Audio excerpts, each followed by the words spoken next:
Well, I had a nice event. Some woman from England got in touch with me. She's probably going to hear this. That was a joy because she was sharing certain experiences she had, and the message can be intimated in experience. Yeah, it's not an experience, but you'll have a certain flavor of an experience. You don't lend it to the experience, but you lend it to mind. The big M. So she was sharing a few of them, and it was really nice to see that she'd been moved. And then maybe she wasn't looking for affirmation. She just wanted to talk. But it's really, really nice when people start understanding a little bit that we're not in a way here, we're not people with problems, but in a sense we are the problem. Yeah? And without addressing that, then the problem will be what will be hearing the message, which is a problem. Yeah? Because the message will, like that first video I ever did with the sheep and lion, it's still an important point because people, the message comes in, but how it's heard is the important aspect, because if it's heard with this semblance of being a you, yeah, and claimed by the mental state, it can only be processed or translated as, in a sense, either a doing and a having, maybe a very subtle doing and having, but there'll still be that ingredient of there's a doer, you and I, that's going to do something, even if it's very subtle. It's gotten to a point where the subtlety is now like the selfing doing non-selfing. Yeah? So there's that desire to be a non-self because maybe you've understood mentally that the reliance on the idea of being a self isn't working and it will never work, but there's still the reliance on being a self that hears that or claims it. Yeah? And then it takes it and it turns it into something to do, even if it's very subtle doing, which could be called or construed as non-doing. Yeah. So now I'm going to non-do myself into a state of non-self, just like I supposedly did myself into a state of self. Yeah. But the non-doing and the doing are both conceptual. Yeah. Conceptuality. So the stamp of everything that comes in, the stamp seems to be there before you notice it even showed up. Yeah? So that sense of you arises very quickly, even about this topic of non-you. Yeah? So it's the you that's hearing the message that it's not a you. Yeah?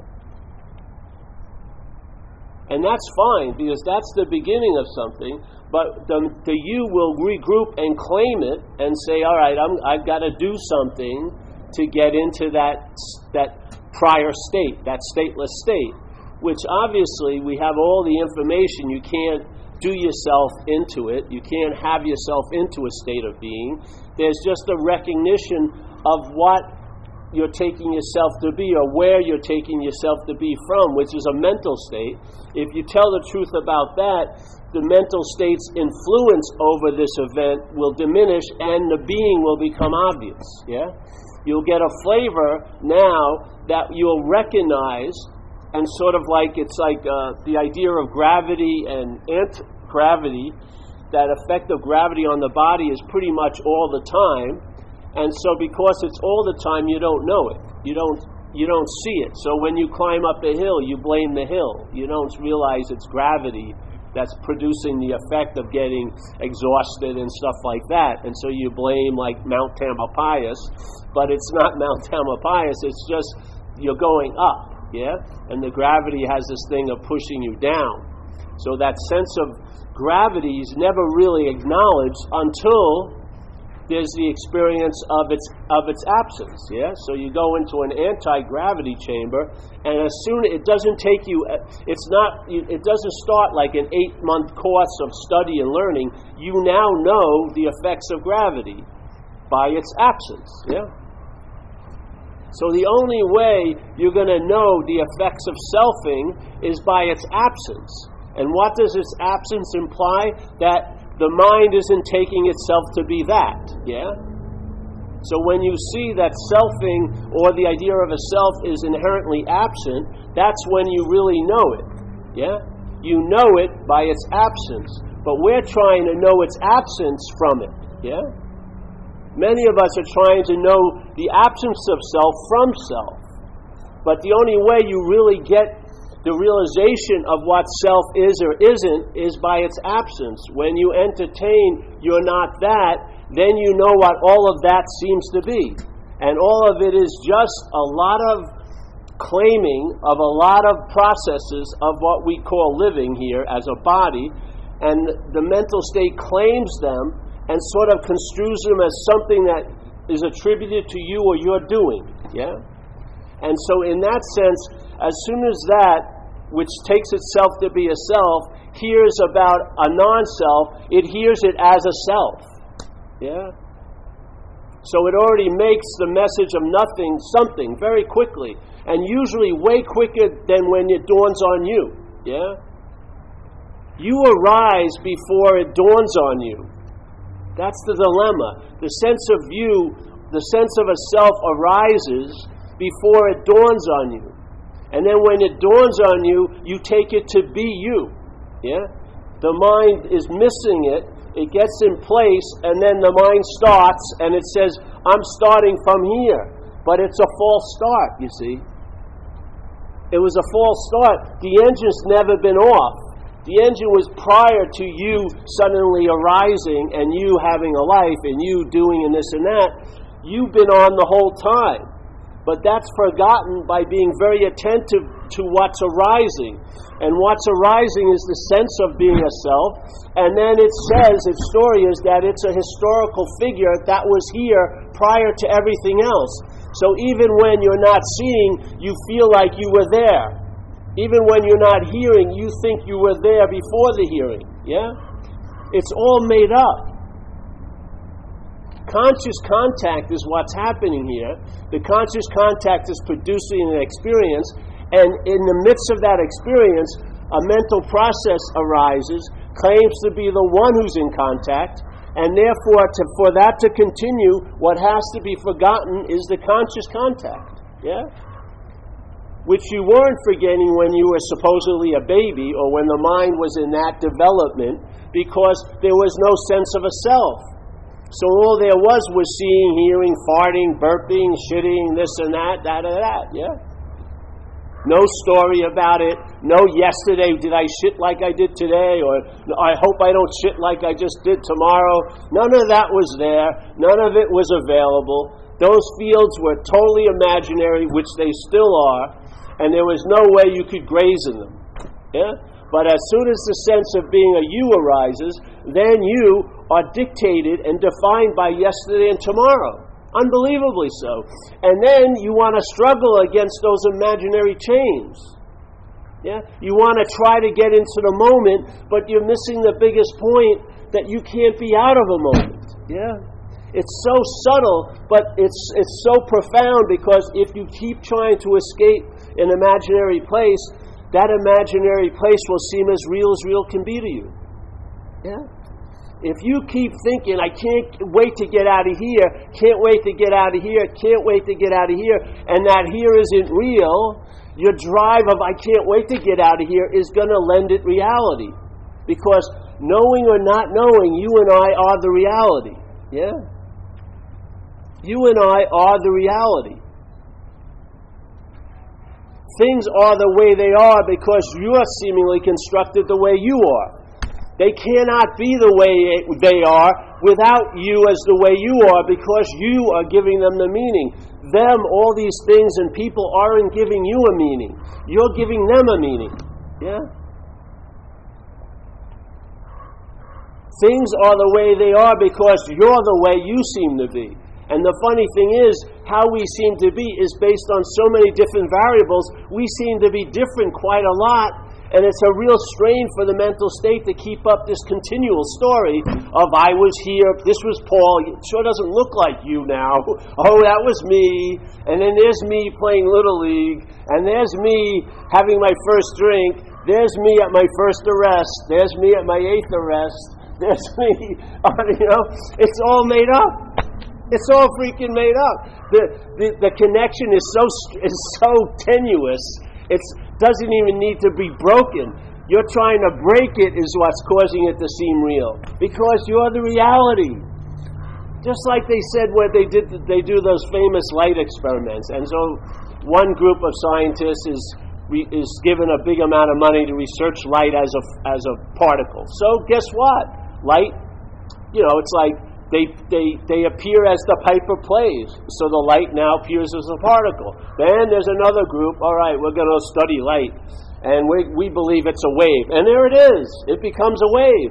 It's like dancing to who? Who's it dancing to? Who is light? Who is light dependent on? You, Paul, this action figure?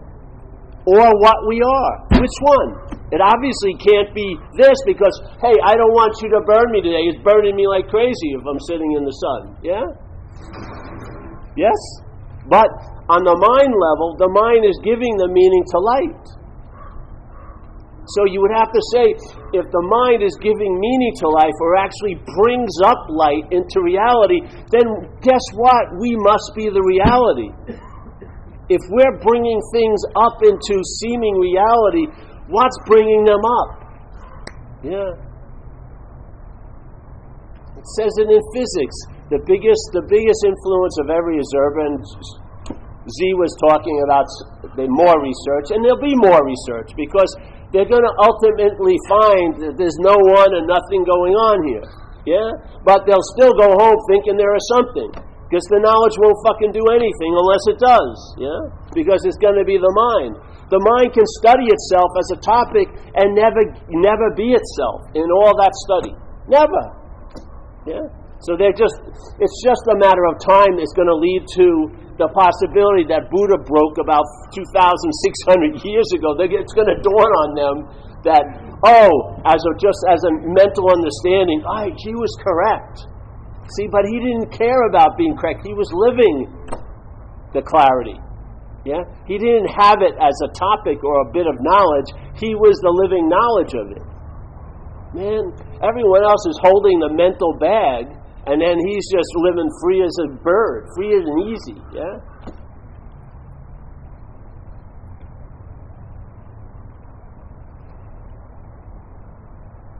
If you there's a Course in Miracles, and they have a lovely step in their lessons, and the second one is, and it's all they're there to do is to affect or shift your perception, because your perception isn't true, so it's shiftable. Yeah, just get a sinus infection, you'll see everything differently. I swear to God, you'll see everything will get bleaker.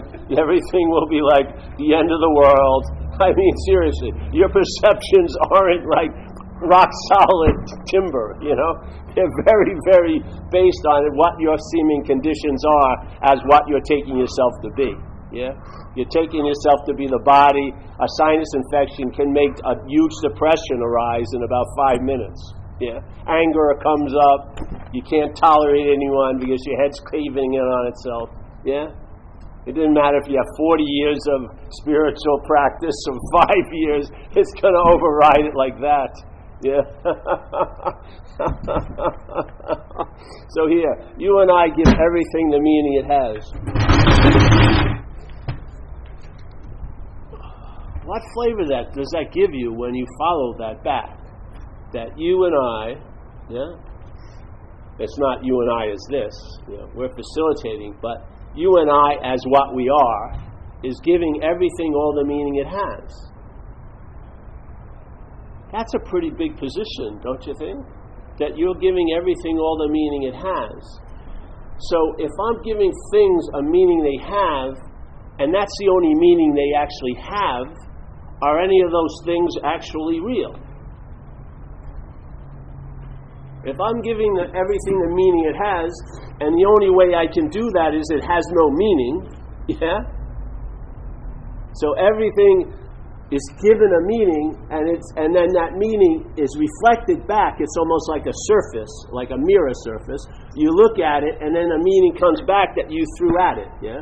So the mind projects, and then this body perceives. That's what happens. Yeah. So the mind projects, meaning to something, and then the apparatus walks around, perceives it as real, as that's the meaning, yeah? All day.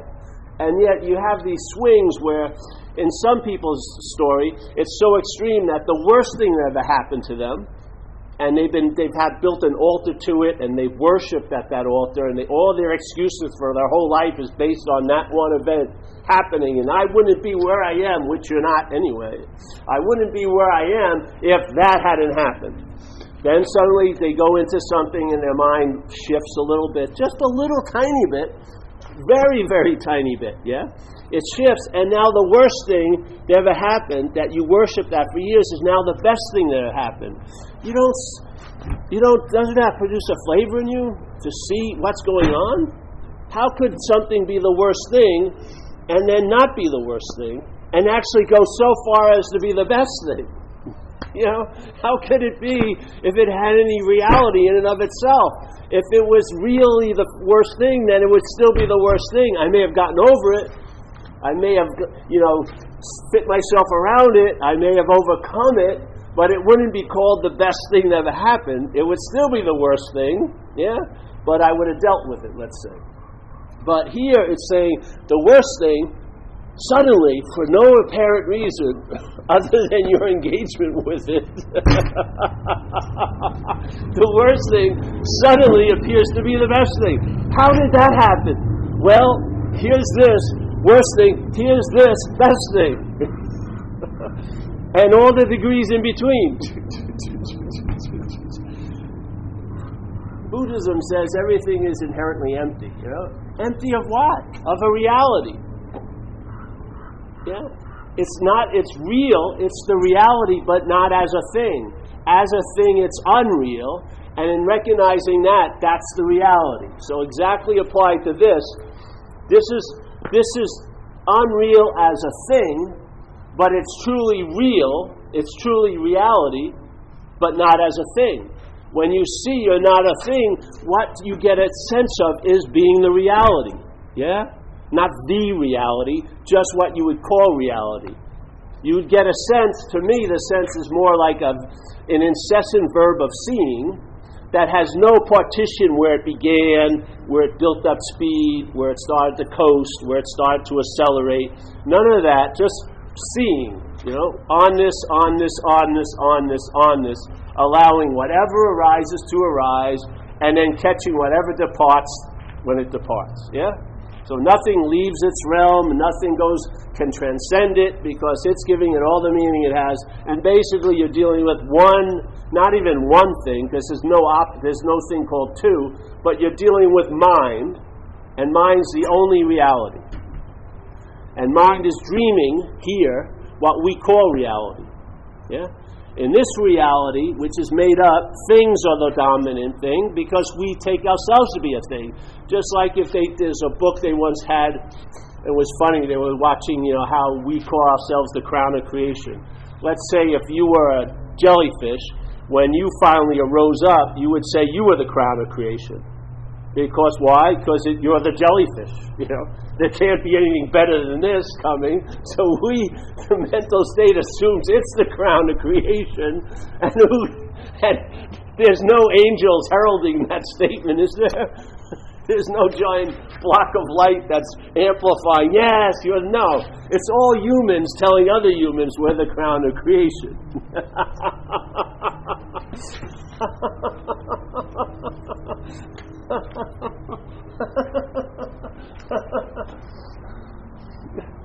It's an incredible arrogance. It's just like you see the movies when someone dies in a movie, and then the person that knows them is above them saying, "You can't do this to me," like the person's dying to bother, ruin their next weekend. You know what I mean? We were going away next weekend. I already paid for the reservation. Oh, okay, I'm sorry.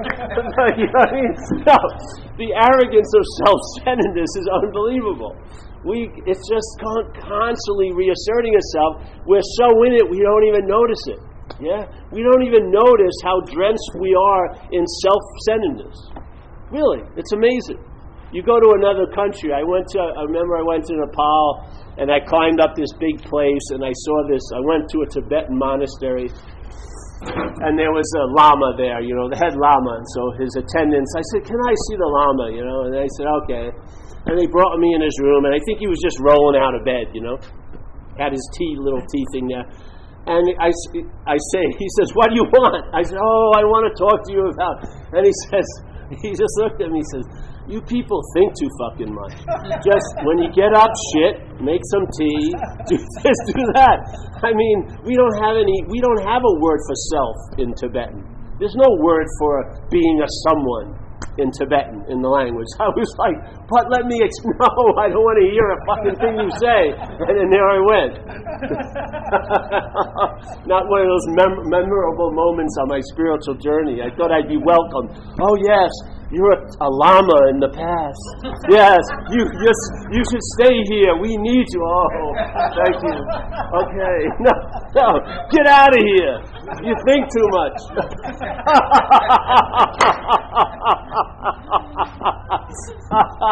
Well, what did I do? I'm going to find another one. Until one of them says, oh yes, we've been looking at you for years. Come in. Throw some rice on me. Oh yes, I'm a hidden lama as a drug addict. See? I was hiding, trying to help the people I was ripping off without them knowing it.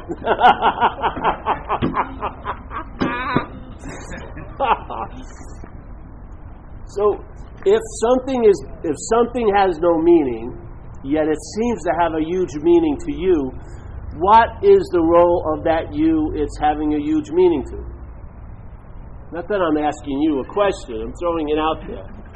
Yeah? If you give everything the meaning it has, yeah, and things appear as they appear only because there's a you that they're appearing to, what's your role? Are you just the observer of a thing called reality, as if you're not reality? Or that you're a total little minor player of reality and you're watching this grand creator produce all these things and it's producing marvel and awe, but suddenly, one moment, the thing's a spiritual relic, the next you're using it as a doorstopper. What does that thing hold its meaning to you if you change your opinion of it? Usually not. Yeah. This is a functioning role we're in all day. We're giving meaning to things. How can something seem to be so real? What could mimic a sense of reality? What could mimic it? Only reality, yeah?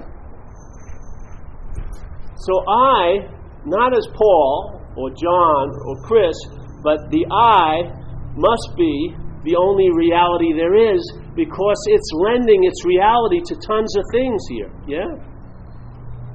And it's changing quite a lot. One year you're totally into this, and then next year you're bored of it. Yeah? So obviously that didn't have the ability to capture your interest. Your interest reveled in appearing there. Yeah? Just like when I go in the ocean, I'm not going in the ocean and getting joy from the ocean and taking it out. I'm the begetter of the joy. I'm the bringing the joy in, and just so happens in this predilection of the action figure, surfing triggers it easier than other things. So I would be crazy as the action figure not to surf as much as I can, because it easily triggers that joy that I used to spend $500 trying to get certain nights. Yeah? But the event isn't producing the joy. It's the one who's in the event that's bringing the joy to it. And then it has the great joy of finding it, in a sense, while doing this. Yes? Or finding it when doing service. Or finding it. But it's not in any of the places you think you found it. You brought it into every place you went to. You are the bearer of it. You and I are the reality.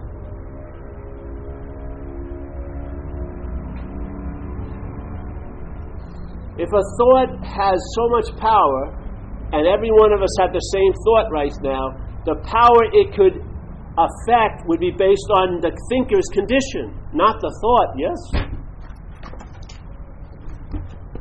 Yeah? So let's take a thought, a heinous thought, let's say, and everyone has this heinous thought. The thought, what it would provoke wouldn't come from the thought, but from the sense of being the thinker of it, or the seer of the thought, yes? Yeah? Take it back that way. Find that everything stems from what you are. Even this, who you are, is stemming from what you are.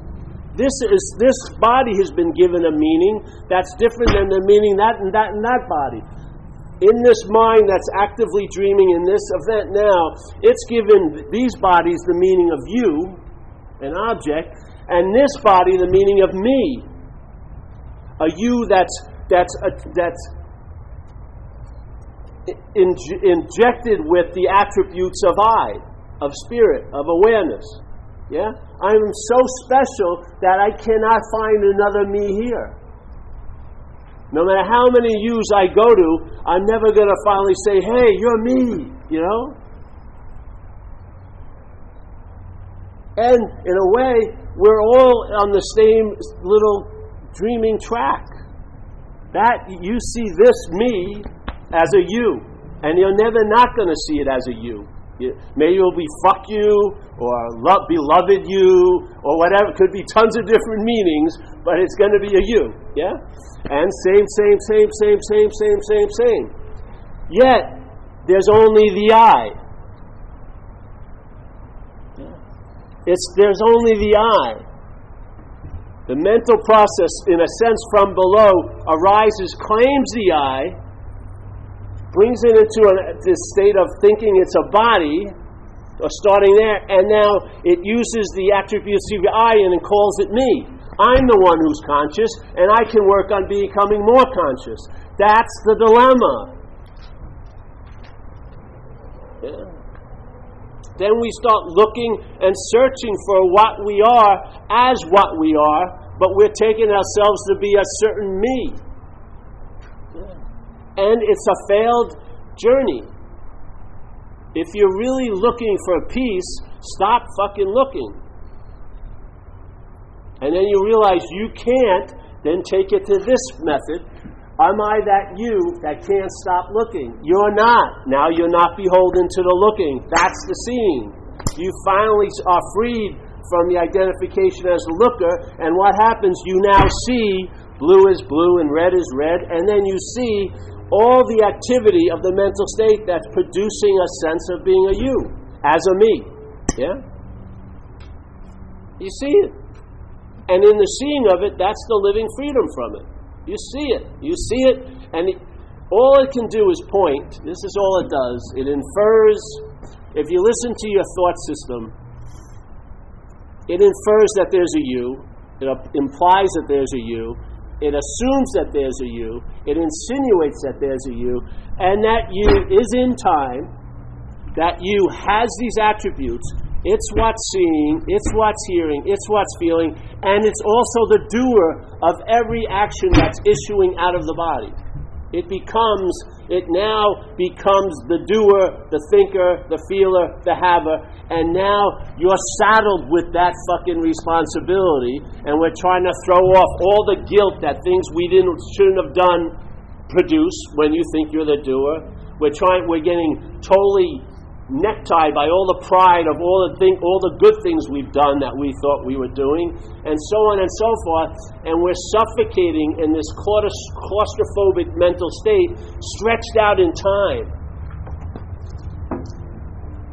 You were here, you're gonna be there, and therefore I am here now. Jesus, man, it's insanity.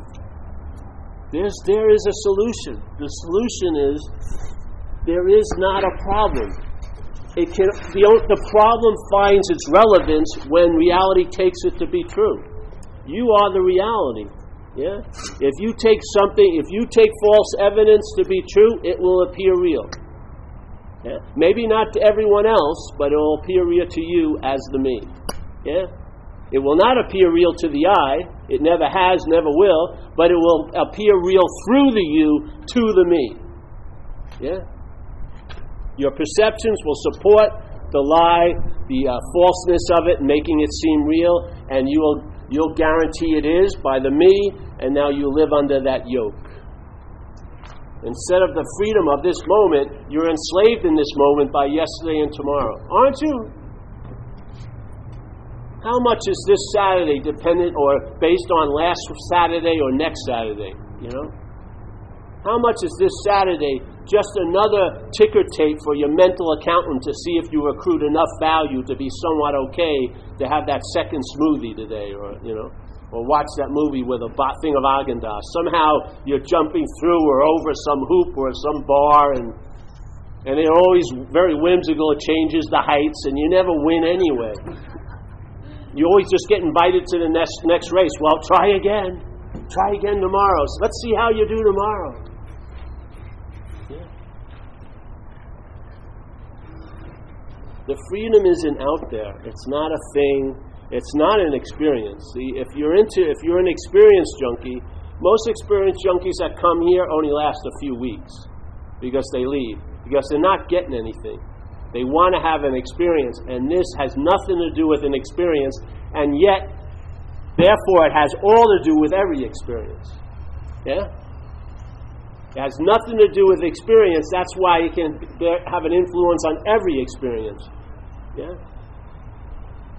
The way you see is going to be infused in every experience the body has, all day, every day. That's my old definition of traveling lighter, really. Traveling lighter is an ease and comfort that stabilizes and that shows its durability in time over time. You just see, hey, you don't even notice it because you're just enjoying traveling lighter. The only time it comes obvious to me is when I go to a recovery meeting and I hear people traveling so heavy, and I'm going, fuck. I am so grateful for what's absent in my life. All that drama, all of this. There's so much that's absent, yeah? And that would be more than enough to be grateful for the rest of my days. But then there's all the presence that arises in the absence, yeah? So there's a great relief from what's not going on. And then there's a huge bonus of a presence, sensing a presence that all my affairs was all about trying to get to or find or stabilize.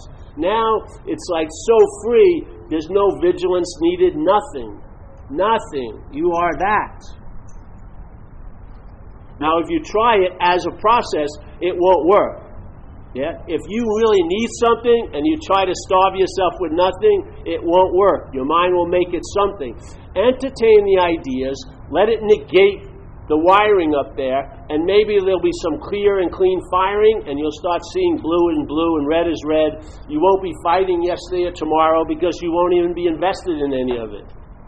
And you can have plans now about next week that has nothing to do with anything. It's not obsessive. It's just doing like when in Rome, do as the Romans do. You know, there's needs to have plans and stuff because as a relevance to the body, there is a future.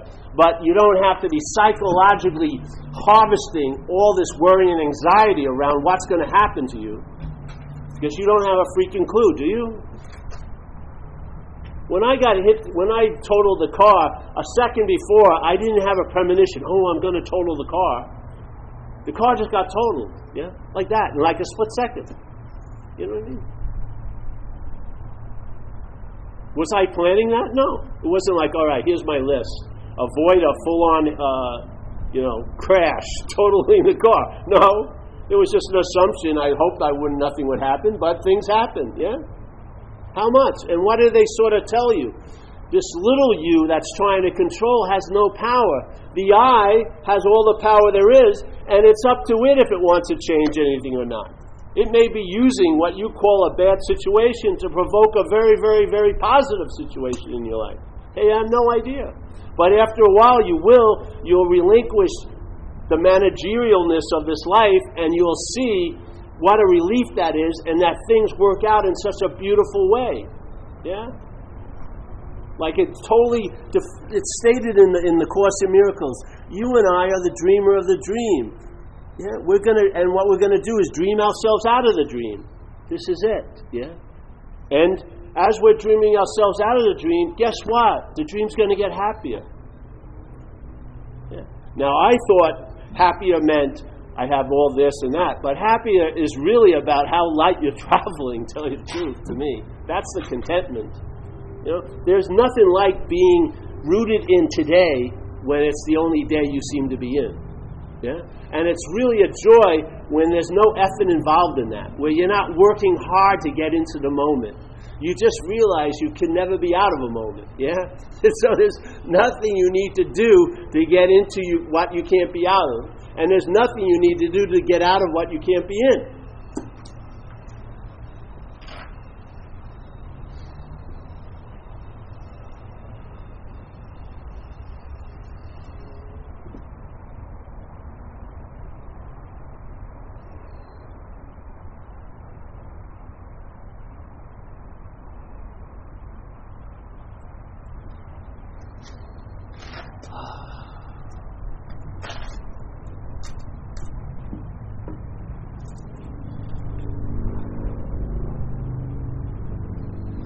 I'll tell you one thing, you won't be cheated. You won't be cheated in this life if you're here. Because you realize the here isn't defined by yesterday and tomorrow, and it's not going to end. Nor are you.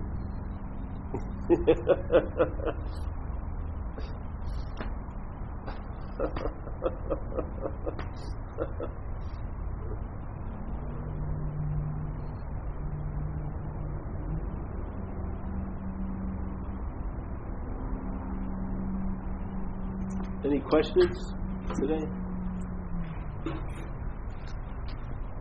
No, Sonny? You okay?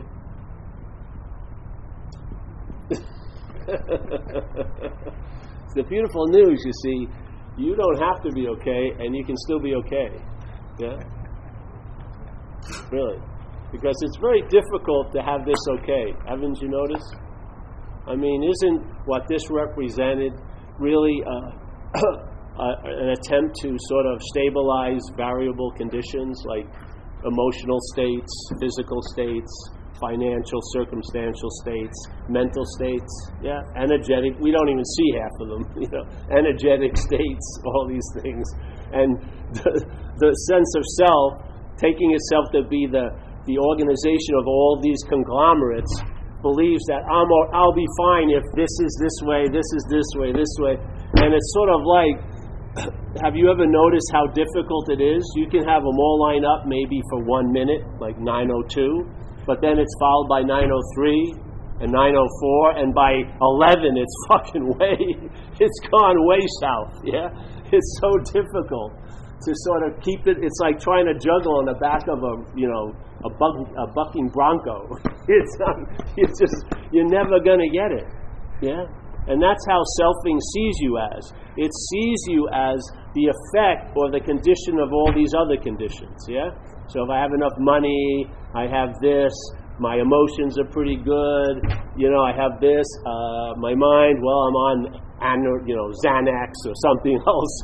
Now we're just going with the pill solution, I can't annex, Valium 1 or 2 a day to somehow produce a feeling that will... I would be just blottoed out of my mental state, whatever. But here you're in the mental state, emotional, physical state, and we're trying to get it all right, Okay. I do 12 hours of yoga, then I come out and my car has a ticket. Oh, there's the circumstantial, situational state. Fuck! Or, okay, I go through 3 weeks of retreat, you know what I mean? But I leave and my girlfriend went out with someone else while I was on the retreat. Adyashanti. She's going out with Adyashanti. So there. So now, my spiritual state, I got bit in the ass, and my emotional state, and my physical state, well, I was taking care of that. You know what I mean? So you put attention on one, the others are going crazy. Yeah, and then you have this giant wave of time that all your little sandcastles, it erodes. Yeah? And there's not just one wave. There's going to be countless waves of different events, different emotions, different mental states, different physical states. And it's like you're a little kid. You want to stop the water, but you don't realize it's going to keep coming, and the tide's changing. It's moving in, so you build this perfect thing, and no water's coming. Give it a couple hours, and then the water's destroyed your sandcastle. Yeah? I came out of retreat. I was so blissful, at 9:01, and then 12 o'clock I was arguing with my girlfriend. Fucking. So it lasted 3 hours, supposedly. Jesus Christ. So what do I think? Well, I just got to do a longer retreat. It doesn't work. Give the ghost up. Yeah? You are not base. You can outshine circumstances and situations. You outshine mental states. You outshine mental states. You outshine emotional states, not with any effort. This is your inherent state. Outshines emotional states, physical states, circumstantial states, spiritual states, energetic states, any state there is, they all come out of that one state that we are. You can outshine any circumstance and situations. I've seen it demonstrated in my own life and in my own life by other people. I've seen someone who was dying of bone cancer, one of the worst painful cancers. Luckily, her circumstances, situations were good. She had a rich husband, so she had a nice bed and a beautiful view of a garden, and she was bright as bright can be. Her mind was totally awake to the fact she wasn't a thing. Yeah? She was if I had any person I'd want to see in Perth, Australia, she'd be the first one when I went there. And yet she wasn't doing a damn thing. She had to be carried there, this and that. Yet she didn't have to do anything. It was very clear. She was in that prior state. She was enjoying it. It had become available in this experience called her. Yeah. But a lot of us want to stay in the mental state and try to bring the spiritual state into play to get an advantage as this idea of Paul. That's why it's failing so miserably. The only spiritual state in the mental state is a conceptual idea. It's all concepts. The highest level it can reach is a fucking intellectual understanding, and that's not seeing. It can be, the mind can use it to promote the possibility of seeing, but it is not seeing. To know why you're fucked doesn't mean you're unfucked. Does it? Because that's very confusing, because we hold our intellect in such high regard, we figure when we figure something out, all of its effects should be muted. And they're not, are they? This is seeing. Vision. View, good. Vision causes no need for a view. View's only point is to lead to vision. Vision needs no view. Yeah? That's what you rely on, what's always available at all times. Therefore, you can be rest assured that you're inherently okay, no matter how the shifting sands of all these conditions are going on. Yes? Because you're not that.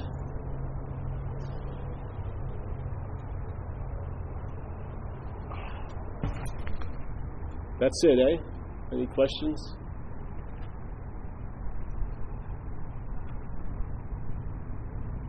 Got one happy customer. Let me work on these. Two, John, there you go. Z's a little, I got to beat Z up a little more. He's been going off the Ponderosa. He's been starring in another Bonanza. Yes. So do you just, the idea to accept the waves are just going to come endless? Or to disidentify with the ocean? No, disidentify with the sandcastle maker. Yeah, you're not going to disidentify with the ocean. The manifestation doesn't give a shit about your opinion. The ocean, the waves are going to keep breaking.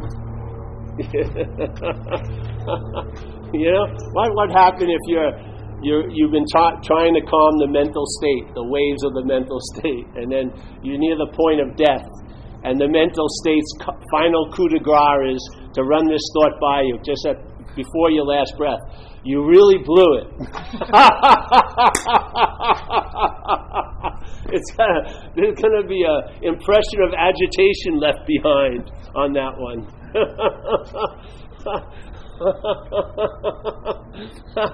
The mental state isn't being. There's waves there. Emotional state, waves there. Energy, waves there. Circumstantial situations, waves there. State of being, all the waves are comprised in it, but don't affect it. That's the beauty, yes? That's the acceptance. Accept that what you are isn't you, and then that will lend acceptance to dealing with these things. If you, as what you are, as what you're not, tries to become accepting, it doesn't fucking work. It's just toleration. You'll be accepting this, you're hoping it will change in a few months. And what happens when it doesn't change? You ever seen a pissed off spiritual seeker? Woo! And I've been going for 20 years acting with that loving gaze, and they're ready to rip your throat out. I haven't got it! You know? That's not acceptance, that's toleration. With the hope of an effect, yeah? You're waiting for the payoff. Always. That's what selfing always is attempting to do, is sort of claim something out of something it has nothing to do with. Yeah. Whew. All right. Let's end with a lovely prayer. Should we pass the basket? Sister, let's pass a basket. Yes. And also Monday night we're at the bookstore. If you're interested, 7 o'clock. I promise it will be much more loving than Monday. It's just Saturday brings it out of me. It's you, Sydney. I see you. I just want to get...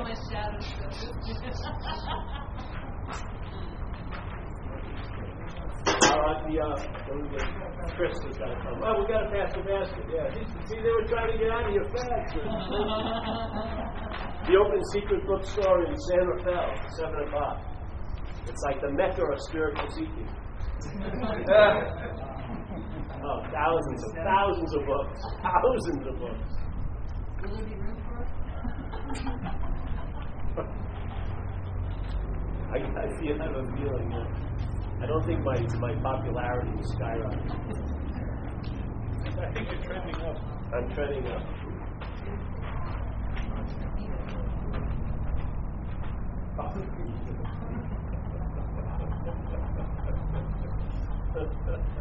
Alright, so the new version of God grant us the serenity to accept things we cannot change, various change the things we can, and the ways to feel the difference. Keep coming back.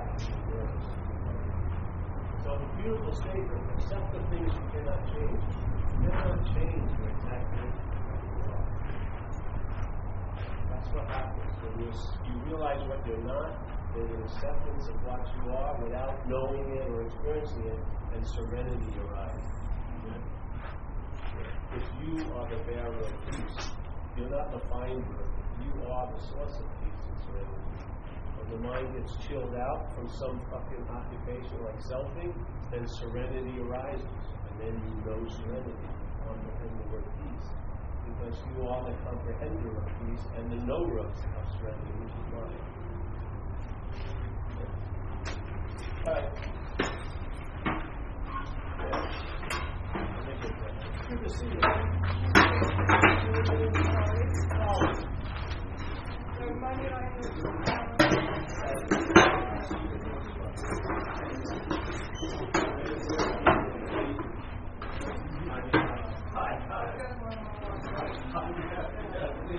And that's it. And I'll give you a fan.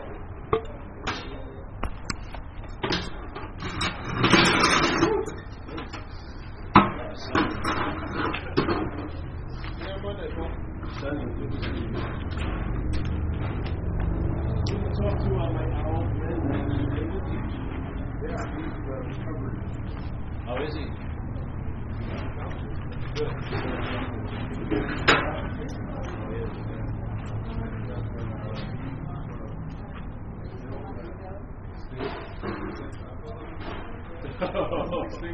Oh, does it? Uphill? Yeah, some sort of course he took. Really? It's your religion. What, where you settle up? Yeah, you want to come up coffee? Yeah, we're going to go to Chibo's in Sausalito. You follow one of us, yeah. You ever got a coffee? Yeah. Okay, I'm going back to Philly. Tell us any of the people there. It's on the website. I'll be there one day. I didn't go for 2 years. That's this week. Next week. Yeah, October 21st.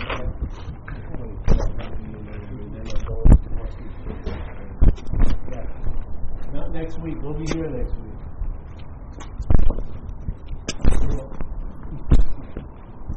Yeah,